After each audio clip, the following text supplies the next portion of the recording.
با سلام و درود به همه شما در هر کجای دنیا که هستید. افشین هستم با 84مین برنامه آپوزیت.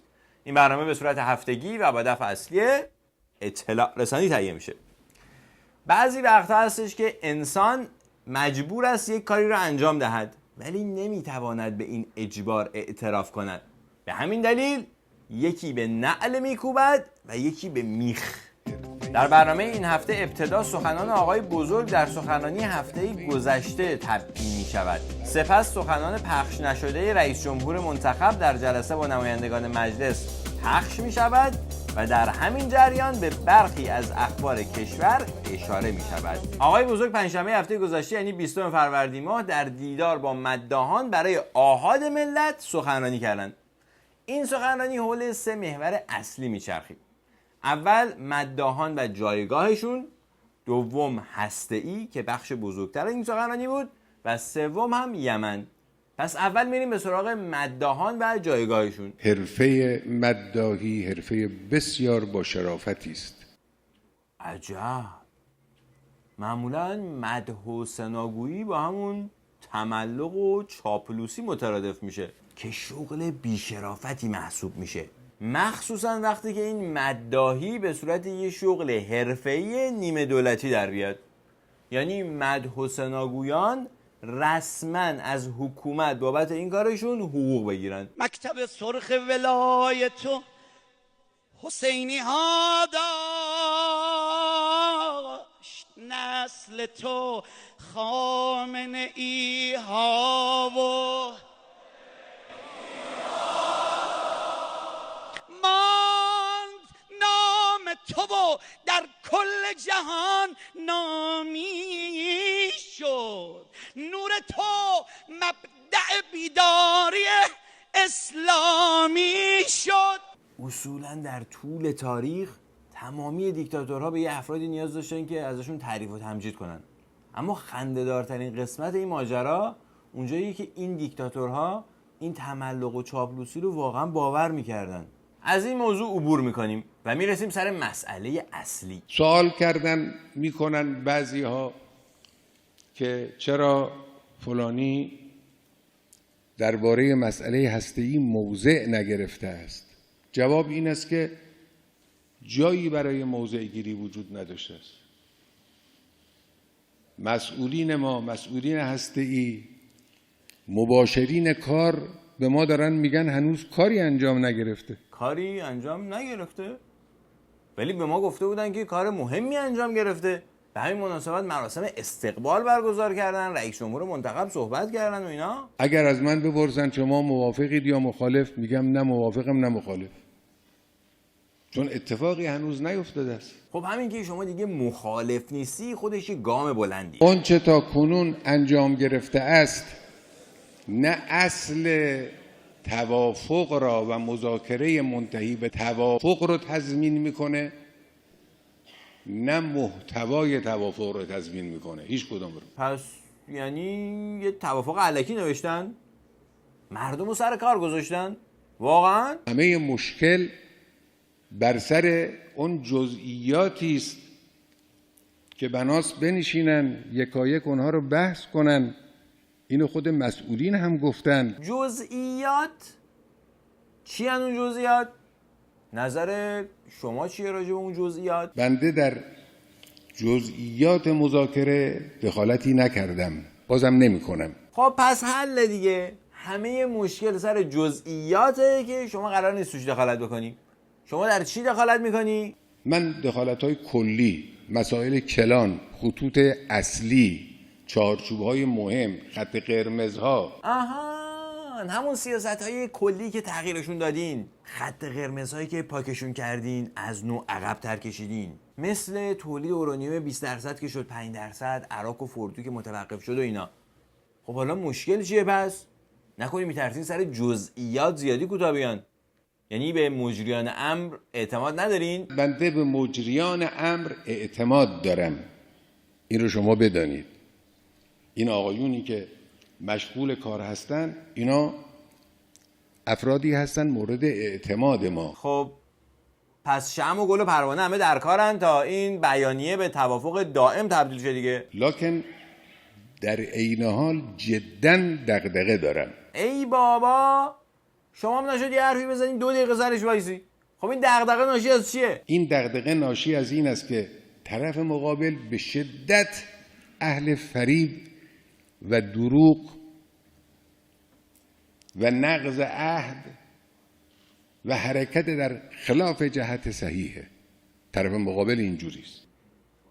شما از کجا فهمیدین طرف مقابل اینجوریست؟ بعد از آنی که مذاکره کنندگان ما مذاکرهشون تمام شد، بعد از چند ساعت بیانیه کاخ سفید منتشر شد در تبیین مذاکرات.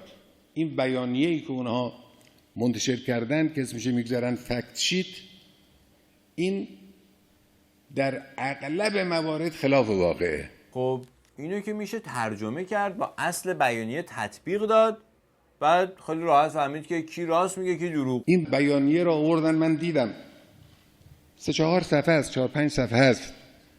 این 4-5 صفحه در ظرف این 2-3 ساعت که تهیه نشده، در همون حالی که اینا داشتن مذاکره میکردن این بیانیه را هم نشستن تأمین کردن. ببینید طرف اینجوریه. آها، چون اونا بعد از 2-3 ساعت تونستن یه فکت شیت 4-5 صفحه‌ای تهیه بکنن، شما فکر میکنید این فکت شیت رو از قبل تهیه کرده بودن. یعنی در حقیقت توان اونا رو با توان نظام مقدس میسنجین که الان بعد از 1 هفته هنوز نتونسته یه فکت شیت ارائه بده. اگه قرار بود عمل کرده اونا مثل عمل کرده شما باشه، الان اونا شرایط به شما تحمیل نمی‌کردن. خلاصه چون ایشون باور نمی‌کنن که آمریکایی‌ها تونسته باشن ظرف 2-3 ساعت یه فکت شیت 4-5 صفحه‌ای تهیه کنن، باور دارن که اونا بدعهدن. من البته هیچ وقت نسبت به مذاکره با آمریکا خوشبین نبودم. این از باب یک توهمه. نه از باب یک توهم، بلکه از باب تجربه. چه تجربه‌ای؟ کجا حاصل شده این تجربه؟ حالا اگر یه روزی شماها انشاءالله، ما که نخواهیم بود در اون روز قاعدتاً، شماها انشاءالله در جریان حوادث و جزئیات و یادداشت‌ها و نوشته‌های این روزها قرار بگیرید، خواهید دید که این تجربه ما از کجا حاصل شده. عجب. پس قراره یه روزی برسه که شما نیستین و رابطه برقرار شه. شاید اون روز نزدیک باشه که شما اینقدر بهش اشاره میکنین ها. البته مسئولین، من به خود مسئولین همین رو گفتم همین چند روز، مسئولین باید بیان مردم را و به خصوص نخبگان را از جزئیات و واقعیات مطلع کنن. ما چیز محرمانه نداریم.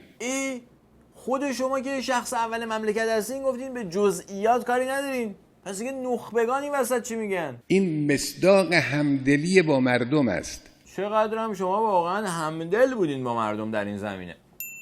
انقدر که مردم از رسانه‌های استکبار جهانی فهمیدن ما تو کشور همدلی، یعنی ببخشید انرژی صلح آمیز هسته‌ای داریم. تو نطنز زیر کوه. نکته آخر خواسته های بنده است. من یک خواسته هایی از مسئولین داشتم که این رو به اونها عرض کردم، گفتم، روی اونها من اصرار دارم. خب بفرمایین چی اون خواسته هایی که شما روش اصرار دارین؟ این بود است که گفتیم به طرف مقابل اعتماد نکنید. چرا اعتماد نکنن؟ طرف مقابل یک طرف لجوج، بدعهد، بدمعامله، اهل دبه در آوردن، اهل چکوچانه کردن، اهل از پشت خنجر زدن. وقتی خرش از پل گذشت برمیگرده به ریش شما میخنده. انقدر اینا وقیحن. بله. مسئولین بعد از شنیدن این سخنان آقای بزرگ وارد شور شدن تا بفهمن خر آمریکایی‌ها کیه یا چیه و قرار از روی کدوم پر رد شه. و خلاصه بعد از 3-4 روز عالی رتبه ترین مسئولین یعنی رئیس جمهور منتخب جواب آقای بزرگ رو دادن. ما 2 گام بسیار بزرگ در زمینه هسته‌ای برداشتیم. یک گام توافق موقت ژنو بود. خب گام بسیار مهمی بود. شما میگید آقا طرف مقابل حواستون باشه. خب ما چجوری این گام موقت چجوری برداشتیم؟ این دائمی مشابه اونه دیگه. اینجوری نیست. اینجوری نیست که دنیا بیاد بگه آقا شما این کارو بکنید بعد بگه من انجام نمیدم. خب این جواب اون خواسته که البته از صدا و سیمای ملی پخش نشد، فقط در سایت نهاد ریاست جمهوری منتشر شد. خواسته بعدی در این مذاکرات، در این جزئیات مذاکرات که خیلی هم مهم است این چند ماه آینده، اتفاقی که باید بیفتد این است که تحریم ها به طور کامل یک جا بایستی لغو بشود. اینی که بیان بگن تحریم ها 6 ماه دیگه لغو میشه، یکی میگه 6 ماه، یکیشون میگه 6 ماه، یکی میگه نه ممکنه 1 سال هم طول بکشه، یکی دیگه میگه ممکنه از 1 سال هم بیشتر بشه. چه اهمیتی داره این جزئیات؟ تازه خود شما همیشه میگفتید این تحریما مهم نیستن، اثر ندارن. درک نمیکنن. اونها 30 سال ما رو در مقابل تحریم واکسینه کردن. تحریم هایی که انجام گرفت بزرگترین کمک را به ما در این زمینه کرد. این به نفع ماست، این تحریم ها از 2 جهت به نفع ماست. تحریم اثری ندارد و تحریم هم کارساز نیست برای آمریکا، این را هم بدانند. همین تحریم هایی که میکنند، همین تحریم ها به کمک ملت ایران خواهد آمد. تازه تیم مذاکره کننده و خود رئیس جمهور منتخب هم همیشه میگفتن که تحریما ما رو سر میز مذاکره نیورده. همین هفته پیش آقای روحانی به مناسبت بیانیه لوزان سخنرانی کردن که اونجا همینو گفتن 2 مرتبه. اونها میگن مذاکره در سایه فشار تحریم بوده. خودشون هم میدونن این حرف پایه‌ای نداره. ببینیم آقای بزرگ راجع به پایه این حرف چی گفتن. اگر قرار باشد که لغو تحریم ها باز متوقف بشود بر یک فرایند دیگری، پس چرا اصلا مذاکره کردیم ما؟ اصلا مذاکره، نشستن پشت میز مذاکره و بحث کردن و بگو مگو کردن برای چی بود اصلا؟ برای چی بود؟ برای همین بود که تحریم ها برداشته بشه. پس آقای روحانی دروغ میگفتن به مردم؟ جالبه که همه مردم هم میدونن که چی نظام مقدس و پای میز مذاکره برده. استکبار جهانی هم میدونه. احتمالاً فقط خود آقای روحانیه که نمیدونه، همه میدونن. البته آقای روحانی هم در همون سخنرانی که از صدا و سیمای ملی پخش نشد به این موضوع به صورت تلویحی اشاره کردن. به هر حال تحریم یه سری مشکلاتی رو برای زندگی مردم، برای دولت طبیعی است. به هر حال شما وقتی در فروش نفت محدودیت دارید، در معاملات با خارج محدودیت دارید، در مسائل بانکی، مسائل ریالی، همه این مسائل وقتی شما محدودیت دارید، خب مشکلاتی رو در بخش اقتصاد بر ما تحمیل میکنه. آفرین. همه، حتی بچهای 7-8 ساله هم این موضوع رو میدونن. فقط مسئولین نظام مقدس بودن که اصرار داشتن این موضوع رو یه جور دیگه به مردم نشون بدن و فکر میکردن مردم باور میکنن. آقای روحانی در جریان این سخنرانی به یک نکات مهم دیگه هم اشاره کردن. ما هم نیاز به سرمایه خارجی داریم، البته سرمایه داخلیمون هم باید بتونیم همش جذب کنیم، اما این کافی نیست. هم نیاز به سرمایه خارجی داریم، هم نیاز به تکنولوژی داریم. ما باید اینا رو وارد بکنیم. از کجا وارد بکنیم؟ بله، از آمریکا و باقی کشورهای استکباری. این در حالی است که نظر آقای بزرگ در این زمینه اصلاً به نظر رئیس جمهور منتخب نزدیک نیست و 3 روز قبل از همین سخنان آقای روحانی این نظر رو برای بار 600م اعلام کرده بودند. گاهی در تعبیرات دادم میشنوم، من گله هم کردم از بعضی از دوستان که میگن نمیدونم جامعه بین المللی رو اونا میگن. جامعه بین المللی در مقابل ما نیست، یا آمریکا، 3 کشور اروپایی، همین. اونایی که تو این مسئله دارن با ملت ایران لجبازی و کجتابی و بدعهدی و خباثت میکنن، یکی آمریکاست، یکی 3 کشور اروپایی، کس دیگری در مقابل ما نیست. ده خب همینان که با تحریماشون شما رو پای میز مذاکره آوردن دیگه، شما رو مجبور به عقب نشینی هسته‌ای کردن که این تازه اولشه. باید تعامل کنیم با دنیا. واقعیت دنیا هم نیست که میبینید.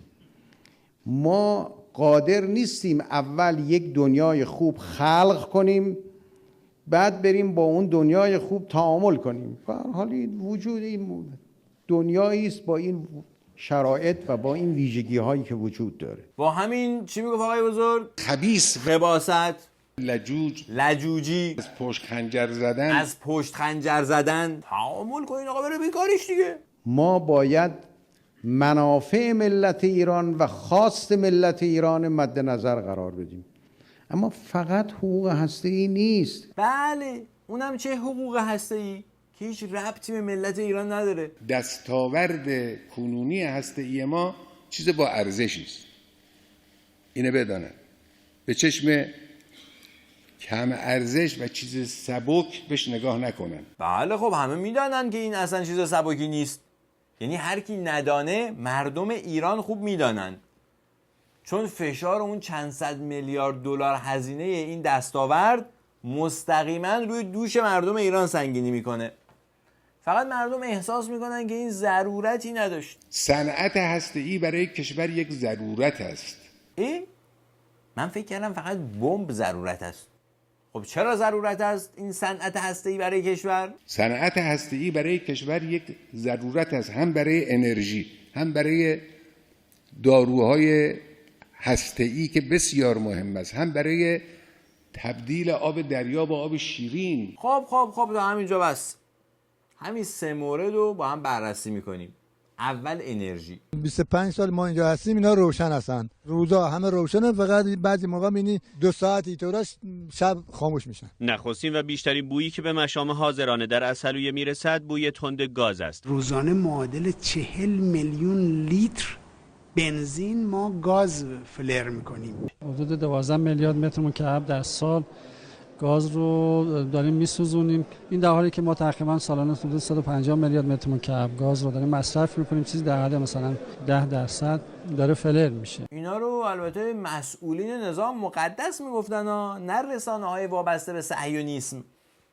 بعد ارزش این 12 میلیارد متر مکعب گاز که داره فلر میشه چقدره؟ فقط در سال 91 معادل 65 میلیون بشکه نفت خام از طریق این فلرها سوخت، دود شد و رفت هوا. این یعنی بیش از 6 میلیارد دلار ثروت سوزی. با این حساب آیا یک روز هم درنگ برای جلوگیری از سوختن این حجم از ثروت ملی جایزه؟ جایزه. چون صنعت هسته‌ای برای کشور ضروری است. میدونید صنعت هسته‌ای چقدر قراره در مصرف انرژی در کشور صرفه جویی کنه؟ یک نیروگاه 1000 مگاواتی بیش از 10 میلیون بشکه در سال صرفه جویی استفاده از سوخت‌های مایع میکنه که خودش قریب 1 میلیارد دلار ارزش داره. سالی 6 میلیارد دلار دارم اینجوری فلر میشه یا میسوزه. بعد با کشور دوست و برادر روسیه قرارداد می‌بندیم برای نیروگاه هسته‌ای. خدا میدونه که برای ساخت این نیروگاه چقدر پول پرداخت میشه و چقدر معنویات گیره افرادی میاد. تازه بعد از تکمیل ساخت این نیروگاه هسته‌ای که خدا میدونه چند سال طول میکشه، قرار سالی 1 میلیارد دلار در مصرف سوخت صرفه جویی بشه. البته عدم سرمایه‌گذاری صحیح و سوء مدیریت در صنایع خودروسازی هم سبب شده تا سالانه میلیاردها دلار بنزین و گازوئیل اتلاف بشه. در واندهای نیسان، پرایدها، پژوها، پیکانها و کلا هر وسیله نقلیه دیگه که در داخل تولید میشه که از تکنولوژی روز کیلومترها فاصله داره. خب این از ضرورت صنعت هسته‌ای در انرژی. اون یکی چی بود؟ داروهای هسته‌ای که بسیار مهم است.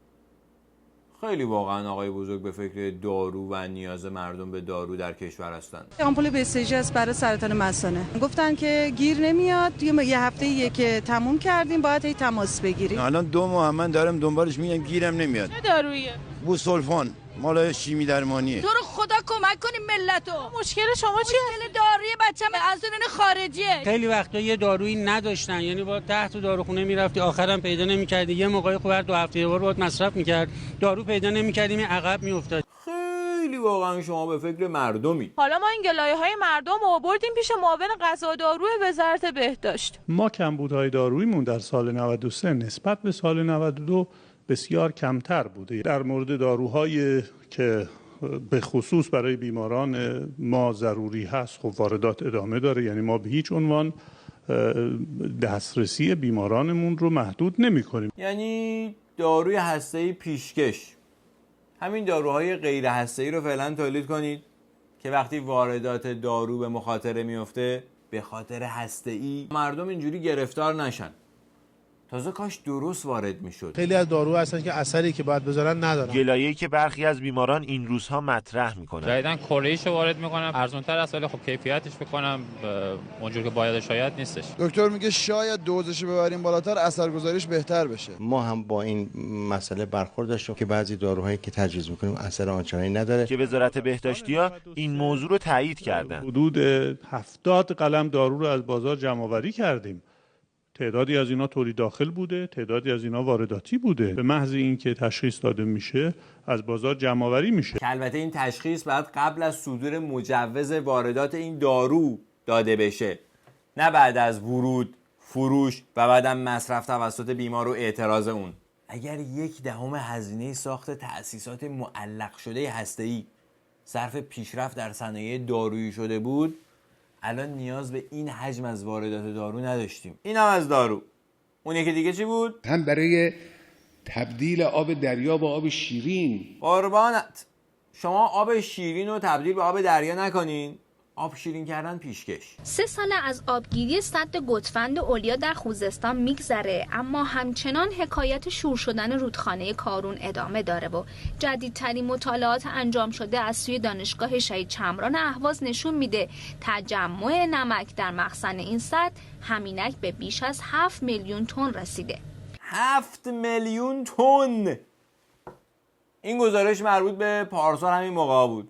5 ماه بعد آب ورودی به سد گتفند به دلیل وجود کوههای نمک در حال شور شدنه که نابودی کشاورزی منطقه رو در پی داره. زمین‌هایی که تحت آبیاری سد گتفند هستند بیش از 420,000 هکتارن. اداره کل محیط زیست استان خوزستان با اعلام اینکه در حال حاضر آب رودخانه کارون از شیرینی به شوری رسیده، احداث سد گتفند رو باعث این شوری دونسته. پر آبترین رودخانه آب شیرین کشور به لطف سازندگی برادران ولایت مدار قرارگاه خاتم آبش از آب دریا هم شورتر شده با 7 میلیون تن نمک پشت سد. برای ساخت این سد 2 میلیارد دلار از جیب ملت که آقای بزرگ خیلی به فکرشونه هزینه شده. تکنولوژی مدرن حق مردم، سرمایه گذاری حق مردم، رفاه حق مردم. ما هزارها حق داریم، یکی از اون حقوقم بله هستیست. بله، مسئله اینجاست که کارنامه نظام مقدس به وضوح نشون میده که نظام مقدس به فکر مردم و منافعشون و حقوقشون نبوده. ضرورت هسته‌ای فقط برای یک موضوع بوده و بس. ما دنبال انفجار هسته‌ای نیستیم، دنبال آزمایش هسته‌ای نیستیم، دنبال سلاح هسته‌ای نیستیم. نه به خاطری که اونا میگن، به خاطر خودمون، به خاطر دینمون و به خاطر عقلمون. اتفاقا به خاطر همین آخریه که اونا به شما اعتماد ندارن. فتوای عقلی ما همین است که ما امروز به سلاح هسته‌ای امروز و فردا به هیچ وقت احتیاج نداریم. البته میشم که بعد از ساخته شدن سلاح هسته‌ای شما بگی من خبر نداشتم.